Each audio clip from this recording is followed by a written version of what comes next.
So welcome everyone. My name is Katie Hargrove. I'm a principal consultant here at Shift. And I know that today is going to be a great session, which is why I'm so excited to introduce today's host, Joe McClinsky. Joe is a New York Times bestselling author and entrepreneur who really believes that an engaged workforce is the key to unlocking human potential. He's also the founder and CEO at Shift and at Latch, which is a tech tool that we recently launched to help leaders better engage and retain their awesome teams. And today's topic, as you all know, is really about how to put a stop to avoidable and regrettable turnover. So I'm really excited to dive into this topic with you all. And now I will hand the microphone over to Joe. So Joe, take it away. Katie, thank you. Happy Wednesday, everybody. Good afternoon. Very happy that we've got a good group here to tune into today's conversation. First and foremost, I want to thank anyone who is listening to the sound of my voice. Given everything that we've got rocking right now and all of the Zoom meetings that you could be attending, I'm pretty excited that you're here. Number two, I want to give a big tip of the cap to our team for putting on yet another great event to be of service and support to the community right now as we're all trying to figure out how to put a stop to this avoidable and regrettable turnover. So for today, we're going to keep this as a fairly informal but formal conversation around, I think, one of the most important topics that we're hearing today. I'll tell you that in 20 years, we have never done a webinar solely on turnover. Sure, it's been a second or third order of priority or effect. We, of course, care about you keeping your top players. But I will tell you, after surveying now more than 50 plus companies over the last 18 months during this pandemic, I mean, the voice of the executives and leaders was clear that people are concerned, bar none, across the board. Their number one top concern is their people. They're worried about keeping their top players. They're worried about helping to onboard their new folks so that they feel that sense of community and belonging. And it's not like anything we've ever seen before. In fact, a few months ago, I got a call from one of our older clients that we used to work with. They're a $1 billion company, and they've experienced now upwards of 35% regrettable turnover. I mean, at 35%, when you have more than 1,000 employees, and you're talking about a walkout unlike anything people have ever seen. And beyond the anecdotes and some of the things that we've saw firsthand, we've actually experienced this really firsthand. So how's this for a bit of transparency and vulnerability, which is, we've had a little bit of our own regrettable turnover. And I can look back, and look and say, yeah, maybe it was COVID, maybe it was this acquisition we did in February, or maybe we took our foot off the gas at looking at our top folks. Maybe there are some things for us to stare in the mirror, so to speak, and to really listen and learn from. So that's what today is really all about. How do we put a stop to this regrettable? Not the turnover that you kind of want people to leave, but this is the turnover that you don't want people to leave. And I think we've got some really good, not only practices, but also some good direction for you to leave with today. Before I get into this, a couple other loose ground rules and just a little perspective. First, we'd love to make this interactive today. So please, please, please be active in the chat. If you have questions, I'll do my best to check in, but we also have some Shift teammates here who you'll get a chance to meet. So if you've got some questions about your specific situation, just raise your hand or throw it in the chat. Number two, when you think about the reason that you're here, I'm imagining that there was something about this turnover thing that's been a little itchy for you, or you've been thinking about it. Maybe it's keeping you up at night. So for us to have a really honest discussion today, it's going to take a little bit of transparency and vulnerability from you too. So to kick things off today, why don't we just go ahead and put in the chat, like, the one thing that you're curious about with this regrettable turnover, so that I can help frame the discussion from a context perspective. So what's one thing you either want to learn, one thing you've got a question about, or one thing that you're just curious about as it relates to this turnover? Go ahead and put it in the chat, please.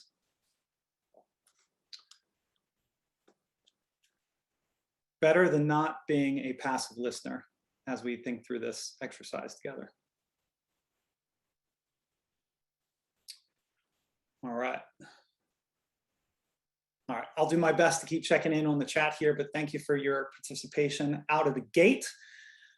And the way I would start this conversation would be simple, which is I'm a bit of a history buff. I like looking back, not always looking forward. And one of the things that I personally have had a chance to do and experiencing this firsthand and helping be of service and support to our community and clients is that when you think about labor and capital, these are two forces that happen in the marketplace, people who work and those who employ them. And about every 100 years, they get into a little fight, a little dispute, where labor moves the goalpost a bit on the way things should be in the workplace. And beyond the labor and capital debate, another macro trend that we all know because we're experiencing it together is a bit of decentralization. So when I say that, think about what the internet did to information. Think about what social media did to communication. Think about what blockchain is doing to store of value, and think about what work from anywhere or work from home or this hybrid notion, think about what that's doing to the workplace. It's essentially putting those in power or in control on their heels. And people want a vote. They want their voice heard. So as we think about today, what I would hope that you leave with is a bit more clarity on why this is happening, why you're experiencing this regrettable turnover. Number two, a bit more about what you can do about it. So from a practice or a direction standpoint, you're going to hear some of that. And then the last piece, selfishly, and again, this will be the first time in 20 years, not only are we talking about turnover, but we're going to share with you an actual platform that we've created, that we've acquired, and we're really stinking excited about. So there's going to be a little bit of a pitch at the end to talk about how we think this can really help authentically connect people in this remote environment. So let's jump on in. So I bet you didn't think today was going to start with a guy named Johnny Paycheck. Anybody know who Johnny Paycheck is? Johnny Paycheck is the guy who came up with the "Take This Job and Shove It" song way, way, way back in the day. And so people are calling this, based on what's happening in the workplace, the "Take This Job and Shove It" economy. Why? Well, you're here because you know the macros. The macros right now are that we've had more people leave the workforce this year than any other year. Specifically in August, there were 4.3 million people that decided to take this job and shove it mode. And so when you see that many people leaving the workforce, you've got to be curious. You've got to look at how many job openings there are. There are over 10 million open positions, and the war for talent is just getting started. Now, why are people leaving? These are different reasons than they were before the pandemic. So a lot of the things that we'll talk about today, this is inspired by the pandemic of how it's accelerated things, but make no mistake, these things were long, long, long in the works before this year happened. So look, just top 10 reasons people are leaving. You know, burnout. We're seeing this across the board, and we're going to unpack a lot of what burnout might be, how that might be unfolding for you, and what to think about and what to do. But as you think about this, you know, the idea of burnout as being the sole reason people are leaving, you know, it's because, believe it or not, people have a little bit more income. Yes, some of that is government assistance, and some of it is people have just been spending less money. And so all of a sudden they've got freedom and flexibility. And speaking of flexibility, it's one of the top reasons people are leaving. So we're going to unpack these, but I would just say at a cursory level, we could stop the webinar right here. You could take a screenshot of this, and specifically why people are leaving. I would invite you that at an executive level in your company and organization, these are the kinds of conversations that you can start to have, which is, how are we helping or how are we hurting this burnout dynamic? How are we helping or hurting, you know, informing folks of these changes that are happening in the business? And ultimately, how are we thinking about flexibility and freedom? Now, why would you want to care about this conversation? Well, I think this is mostly known. If you're attending this, you're either in HR, you're running an organization or a team. You've heard about the hidden cost of attrition. Our team decided to create a really quick Excel template. So if you have any interest in this calculator of sorts of how to look at the hidden cost in your business, just go ahead and put, raise your hand in the chat, and we'll send that over to you. But what you see here is a quick little workup on what are the costs when people leave. And this, again, could be people that you don't want to leave. This could be people that were maybe on the bubble. But the actual cost of this from an entry-level perspective is anything from 40% of that person's salary to, if they're an executive, 400%. So I'm sure you've heard the term of, like, you know, every time someone leaves, maybe it's 2.5 times or it's 1.5 times. This is a quick little analysis to show you that if you had 2 employees leave at entry level, 2 at mid-level, and 1 at the executive level in the last 12 to 18 months, it's literally cost your organization over $1 million. Now, for the record, these are actually our numbers. So back in the spirit of vulnerability, this is the eye-opening reality that a company that has been really working on workplace issues for 20 years, a company that's been recognized 9 times out of the last 11 as a best place to work, a company that really takes this stuff to heart. This is how we've been navigating this. But just to flip it back to you for a second, how many of you have been experiencing turnover? And if you'd be willing to share, whether it's the percentage or loss of people this year, I'd love to just see where you are in the chat.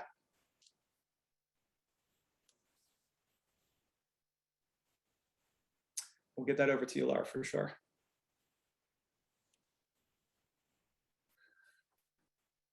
So speaking of cutting to the chase, usually in my trainings or webinars, I spend about 15 or 20 minutes setting the stage. And given the crisis that we believe we're seeing and we're witnessing and in some ways experiencing, we wanted to come out quickly with like, what are the reasons why?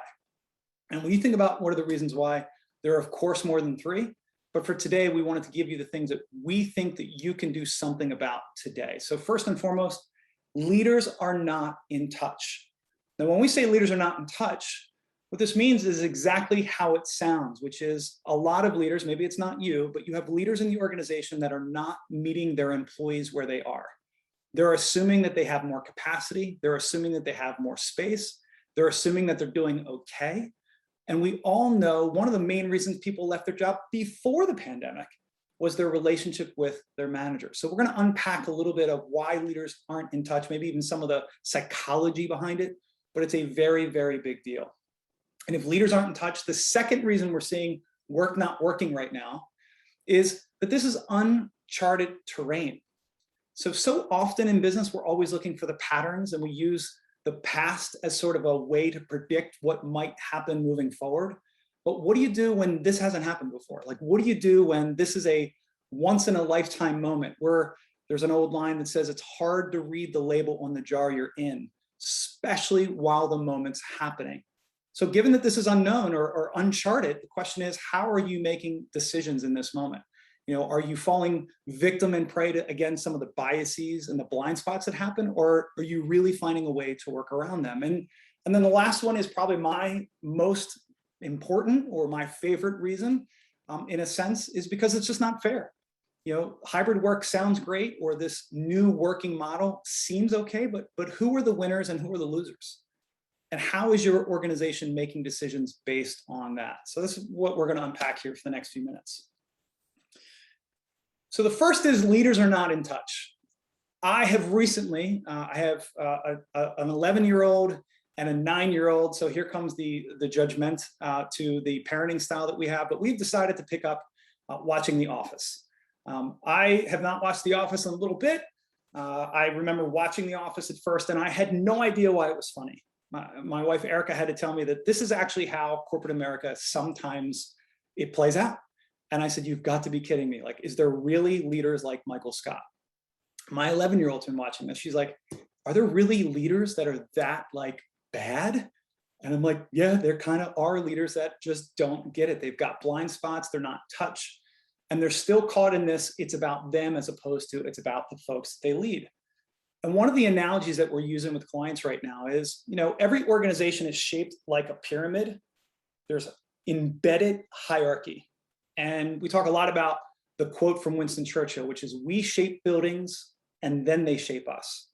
Well, when you've got a structure that's shaped like this, inherent into that is that you're going to have this sort of adult to child relationship. And the more children you have, again, in terms of the way that you might be treating them, the more that they will act like children. And so this sets up a dynamic between managers and employees in a way it's not conducive. And given that it's like 2021, wouldn't it be time to maybe update our software that employees don't want to be subjugated to being told what to do all the time?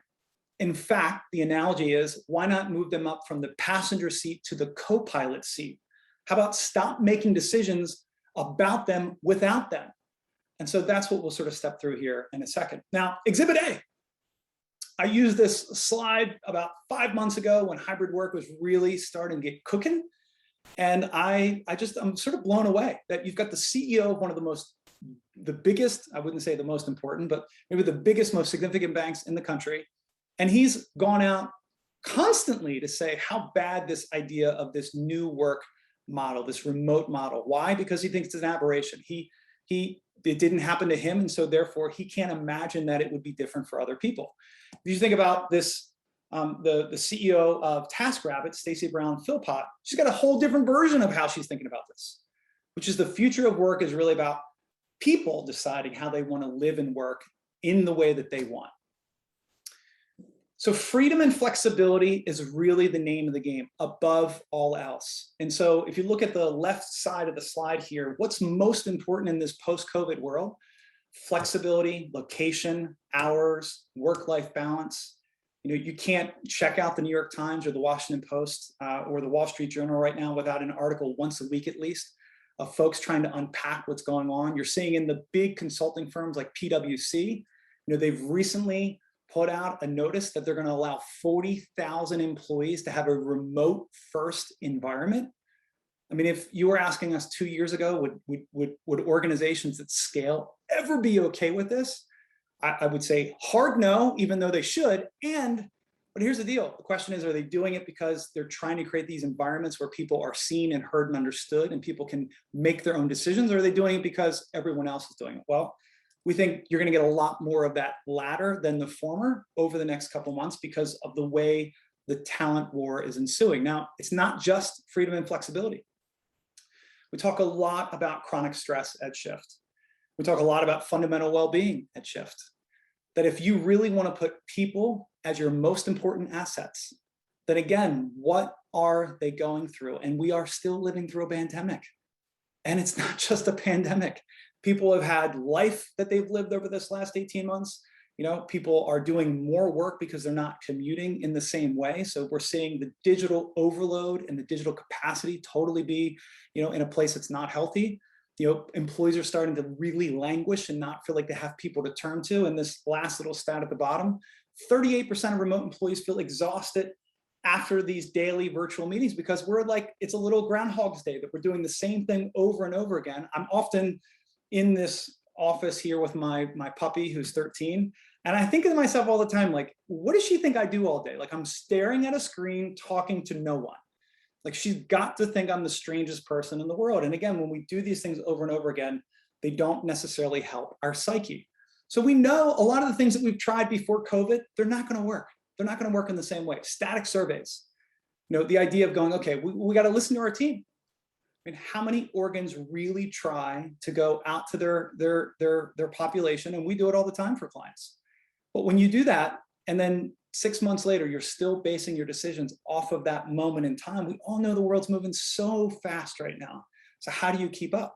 And then when you see those surveys, how do you try to put a cause and effect to what people are saying? Or you listen to, does it feel like Twitter, where it's like the vocal minority is ruling the day? Or how do you sift and prioritize and really allow people to feel heard? So these are just some of the things that we're seeing not work. What are we seeing that does? This slide has been used by far the most at Shift in 20 years, which is we've been trying to get people to think about more than just the work, more than just the worker, that there's this whole other side of employees. And now that we're meeting each other in each other's homes, like you're in my home now and I'm in yours, if that's where you're working from, we never would have done this otherwise. The idea that we're seeing more of each other, the idea that right now, organizations, I think, are doubling down on this emotional, like, what are we grateful for? How do we take stock? How do we create an environment where people feel progress? They feel like they're winning. These are vital and important practices. Also physically, if we're going to be Zooming all day, then how do we help people through, keeping themselves physically fit? From a mental perspective, bringing up sleep as a leader right now, I think is a really important and easy win. Helping people understand that they need 7 to 8 hours a day. And spiritually, talking about whether it's yoga or breathing or reflection, like all of those things make a big deal. Joey, I'm checking out your question. Maybe, Joey, maybe. We're going to come back to that question here of how can you help people not live in what I would call denial and not be in those states of apathy. sometimes it's a little bit of pain that they have to go through. And I also think these are also important exercises. So start deep listening, bonding sort of, or creating these exercises where, you have conversations about anything but work. We do a lot of walk and talks with our team because we feel like this is a good way to do two things. One, get us all out and about and off the Zoom, but also put us in a position where we're talking about life. Don't you remember we used to do that when we were around the water cooler, so to speak, or in the lunchroom, or on the way up in the elevator? You'd have these micro moments of connection that were authentic, and it's hard to do that as we're digitizing work. We've got to remember to humanize it too. Gratitude is something that we can keep going on and on and on about, but the idea that you are trying to recognize and acknowledge what people are going through, and maybe just constantly remind yourself, put a reminder on your phone, like maybe it's time today to make sure that I'm showing someone that I care, that they matter, and that they're really valued in the organization. We've been talking about cuss and fuss sessions a lot over the last couple of years, because this is a chance to open up a forum where people can just say whatever's on their mind with very little, if no recourse. This is a no judgment zone to just share in almost like a group meeting. What are the things that they're thinking about? Re-entry interviews. This is for folks that you think are potentially thinking about leaving or coming back into the organization in different ways. So you can get a sense. Remember, a lot of people have lived a life that you may not know anything about, and that's going to come up here in just a little second. The last piece on this that I think is important for you to hear about how to help your leaders stay in more touch, and Joey, this might hit some of the question that you asked, which is it's hard to ask people what they know when they don't know what they don't know. And so if you're going to go to the doctor once a year, and he's going to take your blood pressure, he or she, and then they're going to create a nutritional plan based on your blood pressure on that one day, the problem is you have faulty data. It's garbage in, garbage out. In this case, I don't know if you use a Whoop band or a Fitbit, but whatever it is, as a wearable, think about what could I do to provide a wearable for my culture so that I knew on a week-to-week basis where my team was. There's a lot of cool platforms. I'll actually show you a few today that can really help with this real-time pulse reporting. And then finally, around helping your team be seen, this is an amazing company that we've come across. We've started to use them personally. If you're familiar with an EAP, an employee assistance program, these are programs within the HR sphere that allow people to sort of reach out when they're having a tough time or some other challenges in their life. What we love about this company is that this company is incented to have you call when a lot of EAP programs are designed to not have you call. And beyond that, you're going to get access to, they've got about 200 professionals now, but they're going to get up to about 900 before the end of the year, of guides that have gone through the things that you've gone through. So, for example, a lot of people who know me in this webinar know that I lost my mom at a young age. Well, maybe it'd be great to talk to someone who also has lost a parent at a young age, and maybe we could just talk, and that's really what this is designed for. So if you're a leader and you've got some folks who are going through it, and it's above your pay grade, you're not a psychologist, you're not a therapist, you're not a health professional, this is a time to raise your hand and get help outside the organization. Life Guides is a great way to do that. And I think Misty from our team, if you wanted to get connected with them, would be happy to make an introduction to Derek and his team, who are doing some really amazing things. All right. So now we're cooking. So the second reason work isn't working and that people are having a hard time with this regrettable turnover dynamic is that I've said this terrain is unknown. We've never done this before. And as you can see here in the GIF, it's about, we think, as you're communicating what's going on, the important piece would be to communicate not from your head, but your heart. And another thing to just acknowledge, and I've used this story in the past, it seems to land pretty well, which is, when my daughter was like 6 or 7, she jammed me hard with a question, and I just didn't know the answer. And, and then she jammed me hard with a couple more questions. And I don't know if you've ever had this feeling as a parent that like you're supposed to know things. You're supposed to be leading the way. You're supposed to have good responses to decent questions. And I remember, she stopped kind of listening, and we kind of had this like little thing for a moment. And I just looked at her and I said, "Sweetie, I hope you know this, but I'm making all of this up." And she just like kind of looked like, "Whatever, Dad." And I said, No. Like I kind of grabbed her by the shoulders and I said, "Sweetheart, I'm not kidding. I've never done this before. Ever. I've never raised a daughter. I've never had kids before. There's no playbook. We haven't gone through training. Like mom and dad, minute by minute, moment by moment, we're making this up. And she just, her eyes went from like this to this. And she's like, oh my gosh. And I was like, yeah, so help us out. Help us figure this out. And that to me is the opportunity with your team, is how can we help each other out to carve out what the future of this should look like? Now, I will tell you, in order to do this, I think the old line is you can't know where you want to go until you know where you've been. And I think studying what's been going on in the workplace as almost a mirror for what's been happening in society will help you make sense of what is right for you. So if you just look at the history of work, just starting in the 50s, not going back thousands of years, to see what was happening in the 50s. So, everything from women surged into the workforce and after World War II, and the office layouts, were sort of designed with the executives over there. The division of labor between thinkers and doers were still present after the assembly line in Ford. And then in the 60s, you had this idea that, you could drink all day. I mean, if you've ever seen Mad Men, like that was a great depiction of the way it was, drinking and smoking and like total craziness. And you had the first cubicle invented back in the 1960s from Herman Miller. In the 70s, you had this idea that people were starting to get kind of done with back to centralization. Remember what was happening in the 70s? The Vietnam War. Remember the protests, make love, not war. The idea that our population was done being told what to do. Well, we were done being told what to do in the workplace too, because the term sexual harassment just was created, if you will, but certainly not when it was happening in the 70s. And then in the 80s, you had all these jobs being created, and really corporate America at that point had taken hold. The 90s, as we know, I remember being in high school and college thinking, gosh, I'm missing it. Like there's all this fun and exciting things happening with these big tech companies. This is when Office Space debuted. This is when casual Fridays and people started playing ping pong at the office because the war for talent began. This is when tech companies were taking people from Wall Street and other really interesting industries. And they were like, hey, we got a better value proposition, so you should come over here. And then in the early 2000s, we saw automation start to really chomp away at jobs.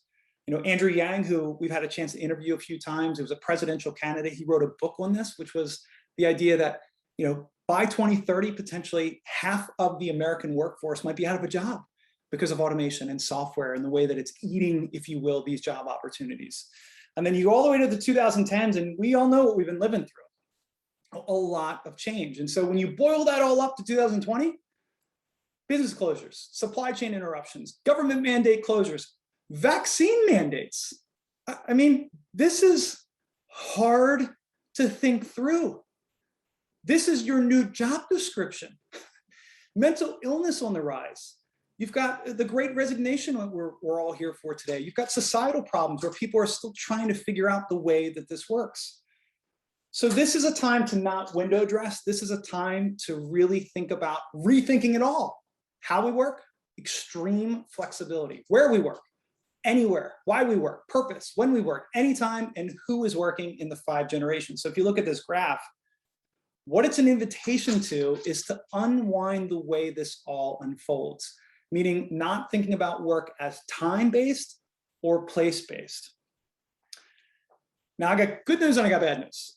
The good news is nobody knows what they're doing, including one of the biggest employers in the world, Amazon. They have flip-flopped, ping-pong, back and forth across the table between we want you out of the office because of COVID, we want you back in 3 days a week, to we're going to come back sometime in 2022 to know we need you back, to now the new CEO has gotten a little bit more, I think, inspiration, if you will, or frankly, leverage from the labor market to say, this should be a case-by-case basis.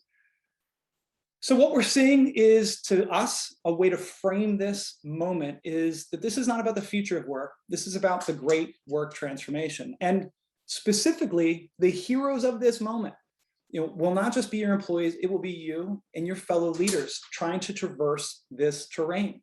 So yeah, we've got to figure out how to look at this regrettable turnover differently. We've got to think about these hybrid work challenges in terms of how we communicate with folks. We know that every employee is different, so there's not a one size fits all. And ultimately, I don't know about you, but it's been a long 18 months. like a little dose of better days to come would be like a great feeling to have back in the workplace. And the data that sort of suggests a lot of this is true. We've talked about 65% of the American workforce is actively looking for a new job. We've talked about the cost of engagement to organizations. And you focus on this middle row here of what does drive better engagement, like what would help this be a little easier ride during this uncharted territory. It would be to communicate, big surprise, what the plan is, where we're going, to begin to invite conversations about well-being, and to think about really leading in a trusting environment. Now, this all sounds great. You can see the bottom row, when you do these things, good things happen. But the question is, how do you pull this off? Now, for us, while we've been working on this problem, so to speak, over the last 20 years, our mission for a long time was specifically to shift the engagement from 70% disengaged to 70% engaged. And we think about changing the way people work so it changes the way they live. Now, if you're really going to do something like that, or in this conversation today, you want to think about regrettable turnover differently, we would invite you to play with these concepts. So at the highest of levels, the question would be, from a company standpoint, how can I get my team to be more connected to the vision, the values, the mission, and the story? We know that 85% are more motivated when internal communications are clear so that people can connect to or latch into those big macro pieces. A lot of the work that we've done over the last 20 years has been trying to help fix that, help move and support that along, the change management portion of this. And we're meeting a lot of companies right now who don't know what to communicate because they don't know what's going to happen. So what we'd encourage you to do is think about how can managers more empathetically connect with their team through a lot of the things that we've talked about today. Prioritizing fundamental well-being, listening to people more than once a year. And when you're listening from like a transcended place, a place that it's not just about the content, it's about the context, it's about how people are showing up and how do you see them in a different way. But if I had to put all my eggs in one basket about where we are in the workplace and what would make the biggest difference, it's this middle layer of authentic connections is with your peers. We are just seeing each other less, bottom line, because of COVID. It has been not an easy go for folks who have been siloed and isolated, people who don't see people like we used to all the time. We are not cheering each other on near like we used to. So having the ability for people to connect with people authentically will drive higher levels of engagement. It will drive higher levels of retention. We'll talk about potentially how to do that. And yes, of course, connecting people with their work and their vision, this last piece, 83% of employees are more likely to stay if they can take on more challenges. So the question is, what are some of those challenges and what could those be? Now, I promised to talk to you about some tools and things that are available to help people connect, to help you navigate this uncharted terrain. And there are a lot of really good ones. We're big fans of 15.5. We love Tiny Pulse. A couple of our clients use Culture Amp and Glint, and they're great ways to hear from your employees. And they're e-learning platforms to help provide more challenging opportunities for people to learn and grow. Also really great. Consulting powerhouses, if that's your thing, you could put Shift in there as well. All good, but they kind of leave a little left out there. And the left part that we see is this authentic connection. And the way that we think authentically connecting can happen, and the way that we're seeing it happen, is with the oldest form of human technology, storytelling. Now, we are all storytellers. We tell ourselves stories, we tell each other stories. And as we think about using stories, they don't communicate things from the head, they communicate things from the heart. So how can you tell stories right now that are either about the progress your company's making, why you started, what are just the basic fundamentals of vision and values and mission? What about shining a light on a person who's really crushing it right now, or a new employee who joins where, you see their CV, you watch the person, maybe there's some rituals that you have in your organization, but, one of our teammates, Katie, who introduced me, has this amazing exercise that I love, which is called the back of the business card. And we just did this for one of our clients. It was their first meeting since the pandemic started. Heck, it was one of their first retreats, believe it or not, and they're a $10 billion company. And we did this exercise, and Katie did a remarkable job of just simply asking people to say, I don't want to know what you do at work. I want to know how you came to be. And that still, months later, is like a moment that they haven't forgotten. And again, simply by using the power of storytelling. And we know storytelling is related to connection to science. And yes, there's this neuroscience that happens when I tell a story, your neurons start to match my neurons, which creates this empathetic connection. We know storytelling is a way to help people see themselves in the story. So it affects change management or behavior change in a much different way. And ultimately, if you can find a way to use storytelling to connect from an employee engagement perspective, you are cooking with gas. So instead of me talking about it, we thought we'd show you a real live example. Now, we have been doing videos and stories for a long, long time. And the story that I want to share with you here is from one of our folks who I think has a great story to share. Beth is candidly not our most extroverted person. She is someone who does enjoy being behind the scenes, but she was kind enough to allow us to share this story with you. And the last little piece to set up, I would say, is this, which is Beth has had an experience through COVID that I wasn't aware of.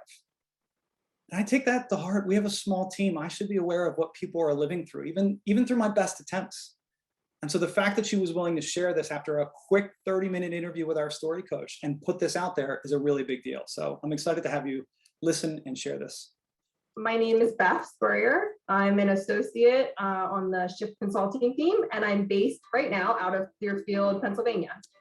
Today, I'm going to share a personal story that I feel translates to my work experience and really has helped me grow. So over the pandemic, my husband, who runs his own business, running a childcare business and summer camp, was unable to run the business due to the pandemic and the conditions. And so we ended up making the decision to close down the business. Therefore, it left us looking for other forms of income. So he had been thinking about real estate investing for a while, and he came to me with some ideas and some sort of plans. And my gut instinct was absolutely not. 100%, we are not doing this. Not right now. We're in the middle of a pandemic. This is not a clear enough plan, and there's no way that we can possibly be prepared for all the unknown situations that could happen.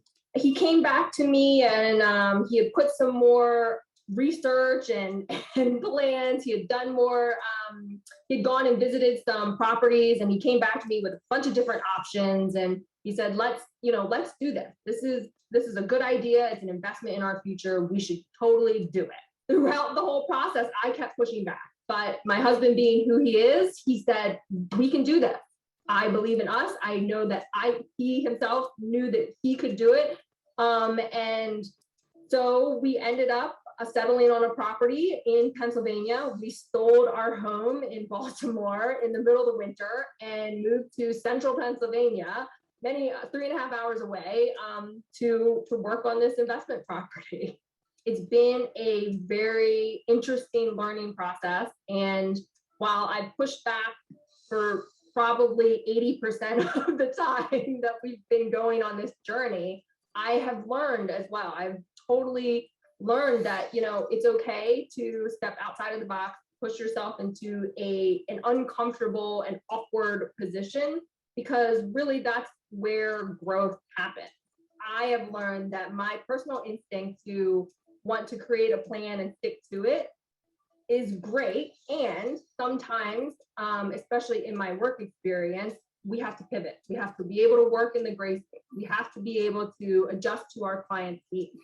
And so that sometimes the plan goes off track, and that's okay. And it's about pushing yourself into those uncomfortable areas where you will grow, you will help your team grow, and you will help accelerate progress for your clients.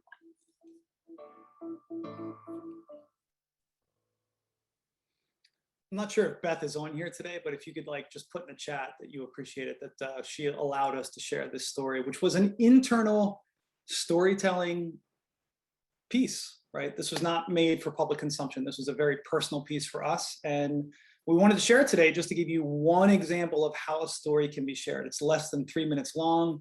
It took Beth not even 30 minutes. We talked to a lot of leaders who send out all hands meetings or all hands emails on a weekly basis. They spend hours with it. This cost her 30 minutes to just share something from her heart to allow the team to be microdosed with a little bit of inspiration for this week. So that's great.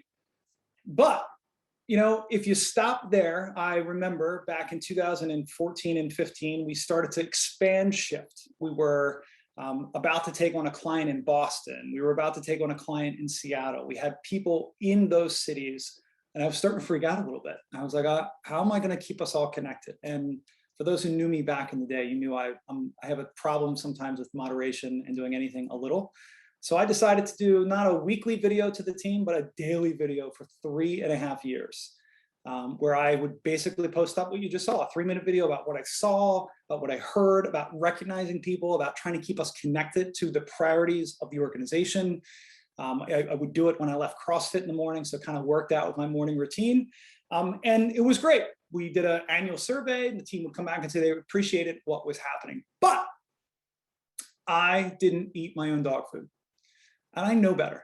I know that if you care about adult learning, you want people to get it, then you've got to ask people, well, how do you reflect on what you just heard?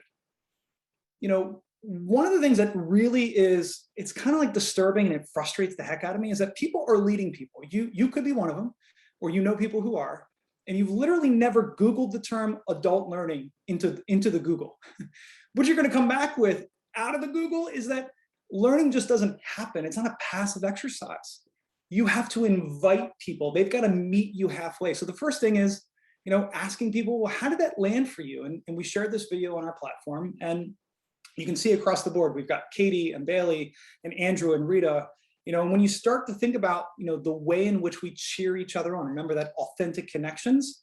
You can do this in Slack, and you could retrofit some of the platforms that you might be using, but to invite people to give comment to. It's why Facebook and Instagram, we love these platforms.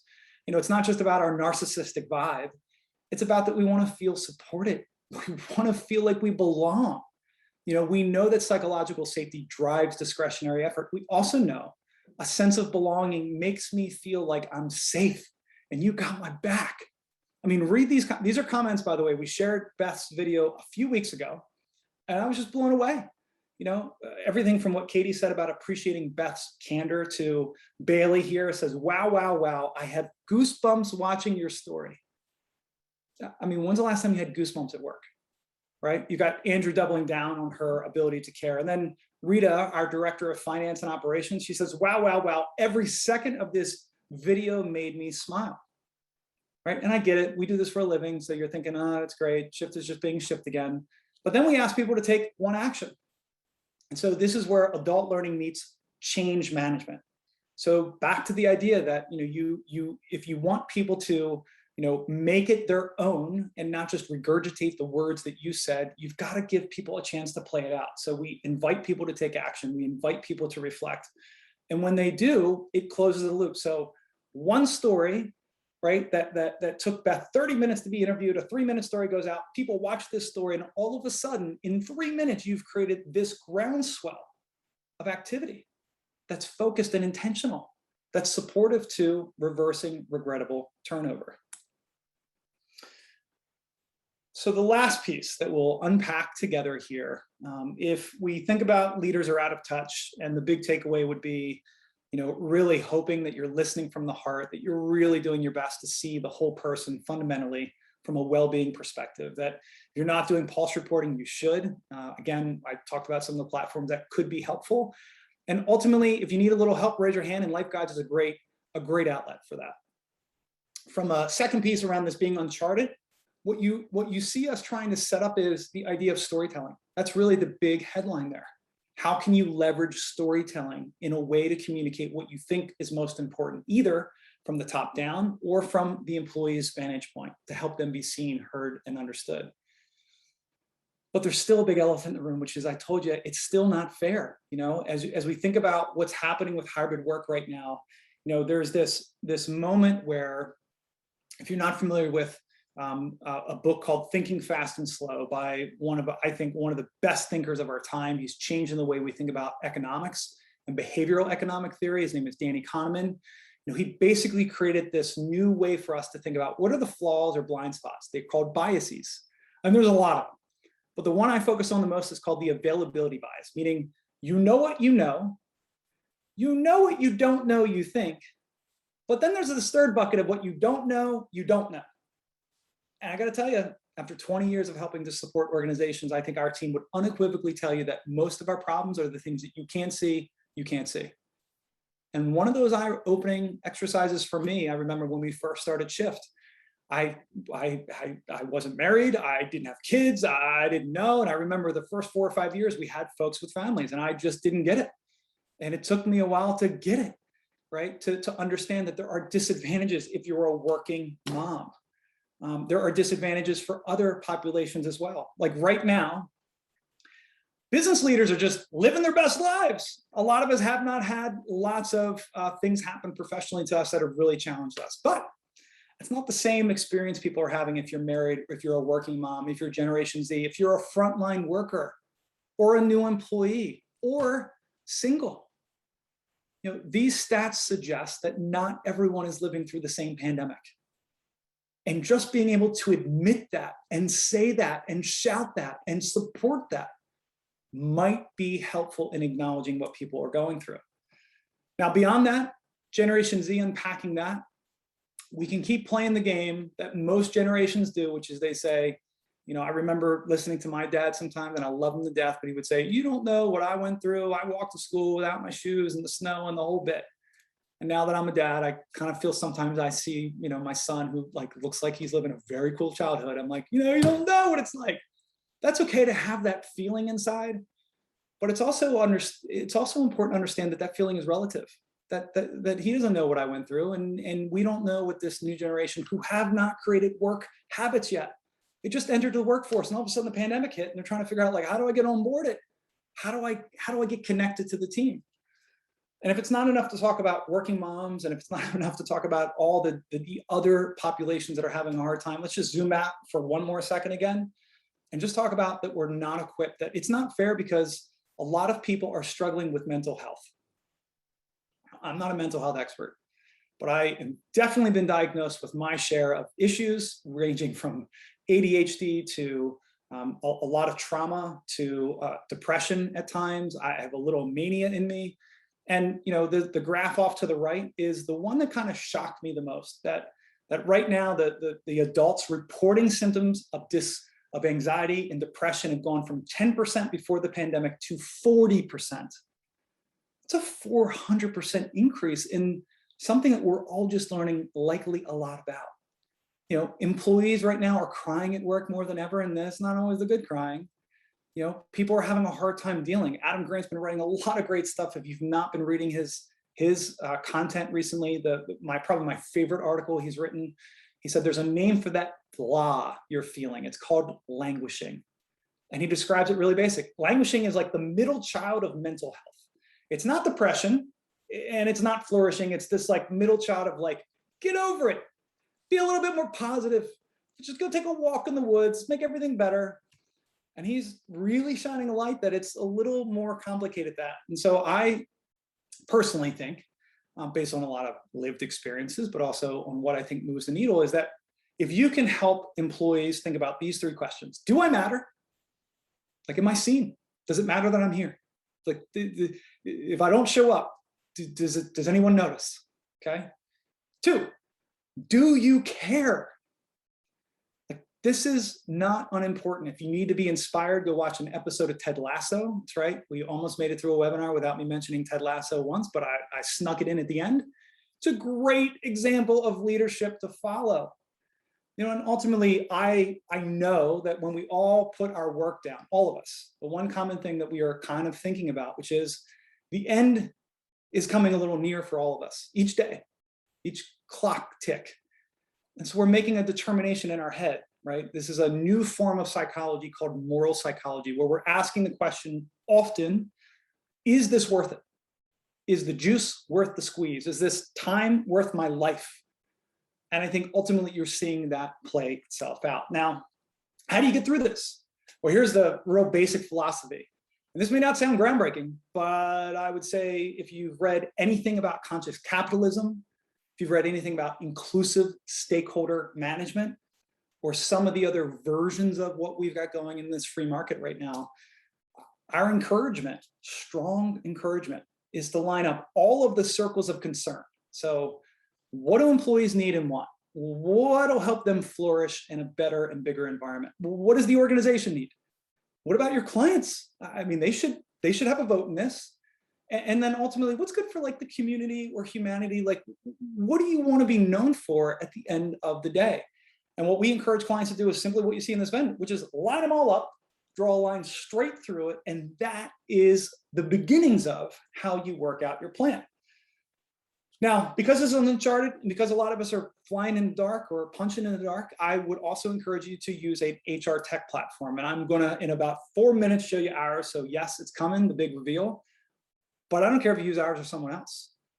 Only 18% of companies surveyed are using some form of employee engagement software. And that's sad, because there's this whole gap here right now where employees want to, again, connect in a very different way. And whether you're using some form of listening system like survey tools, or you're using 15.5 or some of the other platforms like Latch that are out there, would strongly encourage you to use the data that you have to make decisions. This is not a moment to only trust your gut. Now, we're not saying don't trust your gut and your instinct, but there's got to be a marrying up of what does the data say, like what are the problems that we're trying to solve, and how do we use our lived experience to solve them. So look, the upside here is big. If you nail this right now, this moment, this is like every crisis that happens that we've seen in the last 100 years, big companies come out of it, right? So back in 2008 and 9 and 10, you had all the social media companies like Facebook and Twitter and even Airbnb and Uber, all literally birthed and created during that crisis moment. There are other organizations that are probably going through their own moment, but I would say from an employee perspective, you can be ahead of the pack simply by giving your team that freedom and flexibility, seeing the whole person. And the upside of that is massive. I know it's the pandemic and we don't talk a lot of upside. Everything's been downside protection, downside risk. Don't get it. Make sure that we keep everybody safe.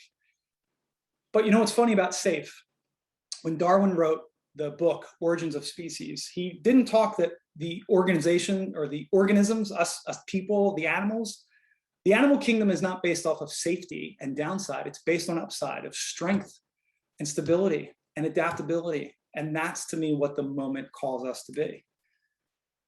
You know, so ultimately, what do people need more than ever? You know, as we stare at these computer screens all day, it comes down to, yes, authentic connections from the heart, but people want to know, where are you going?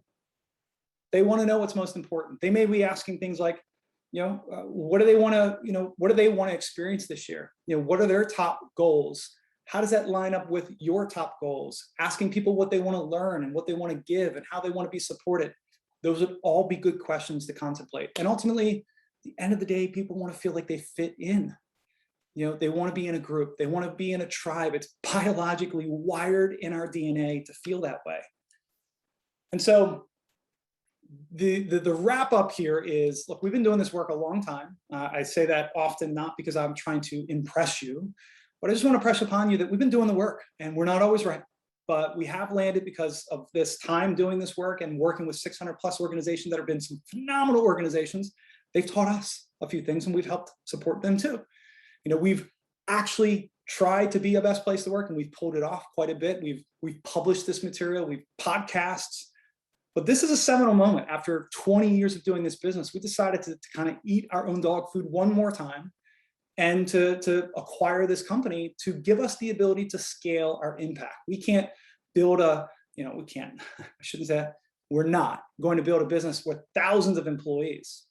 We want to be an organization that really prioritizes our health and our wellness. We don't want to put people on planes like we used to anymore. Like, there's another way to digitize work, but with a little bit more humanity. And so what does it look like? Well, this platform has been really successful. It had 8.5 years of traction before we met it. It had this ability to, again, use storytelling and AI and weekly pulses to connect people. And so that's really the basic fundamental value proposition, which is a weekly pulse tool sort of sits inside of this system with the ability to share the story that we did today with from Beth. And then we've got the ability to pull in these data sets that allow us to not punch in the dark and make sure things are fair for folks. And then ultimately, we're partnering with organizations to help them, from a management consulting perspective, like what should they do next?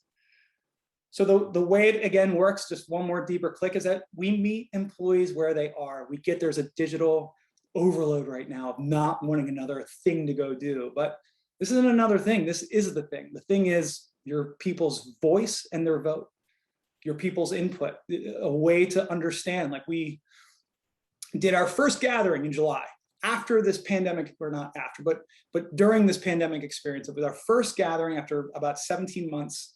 And we pulled out all the stops. Those who know us, we pretty good at meetings and we love doing things that are a little different. We had pulled in various activities. We went to colleagues, teammates, farmhouse, basically. We had a band come. We had a really bunch of cool experience. We brought in fire dancers. Like I thought, like we put everything we possibly could. We wrote a big blog about it that Misty did. And I was like, everybody got to be feeling at least like a 9.6. So we asked, we used the tool. And what they came back with was, you ready? Drum roll, please. 6.6 is how everybody was feeling. And I was like, wah, wah, wah. Like that was a long night for me. I was like, God, I'm trying so hard. Why can't I? Well, here's the thing. I can wallow and dwell, or I can know. I can know. And that's, to me, what is most important, to not be out of touch. It's also important, I think, to share a bit of stories. And here's what I will tell you is a lot of folks right now are going, well, I don't even know what to say. You don't have to think about that. Think about your top employees you don't want to leave. Think about your top employees that likely, because of the law of familiarity, you've forgotten about because you're focusing on your C's and B's. It's just the way the mind works. We have a negative bias towards most things. How could you find a way to shine a light on the people that are great? You don't need our platform to do this, although it would be helpful. Have them do a video, have them do a story about who they are, about how they are, about how they think about working here. Maybe even asking them a question of, why do you stay? What better testimony and endorsement than having it be from your people as opposed from you? And then finally, again, using data to make decisions. Pretty simple wrap up. We think this is going to create this cultural flywheel effect of like you'll be able to navigate and adapt. When you think of entropy and atrophy, these laws of physics, not ebony and ivory. I saw you, some of you. It's entropy and atrophy. This idea that when your change internally doesn't match the change or the velocity externally, that you begin to wither. Okay, and so right now, this is about adaptability, this is about velocity, and this is about, can you adapt faster to the external environments than the internal environments? And that's what we believe Latch does. So, got 1 minute left. That is the thing today, folks. Hopefully you got some good nuggets to chew on. Hopefully you were able to get a little bit more illumination as to why regrettable turnover is happening. And it is our hope that if you didn't get what you needed to, hit us up. We're happy to spend some time with you right now, even one-on-one. We performed 50 free surveys through COVID. And it's not just because we've got big hearts, it's because we wanted to learn. And we wanted to be of service and support during this historic moment, and we still do. So if you have any questions about today, reach out to us. If you have interest in checking out the demo of the software, we have been upwards now of about 25 folks have seen it. We've gotten a lot of early traction, and we're excited about how this can, as I've talked about, authentically connect people in this distributed environment. And we're just really excited that after 20 years, we really have a way to help bring cultures to life. So with all that, I hope that this message sends you off better than when you started. You go out there and you kick butt and take names. And just want to say thank you again.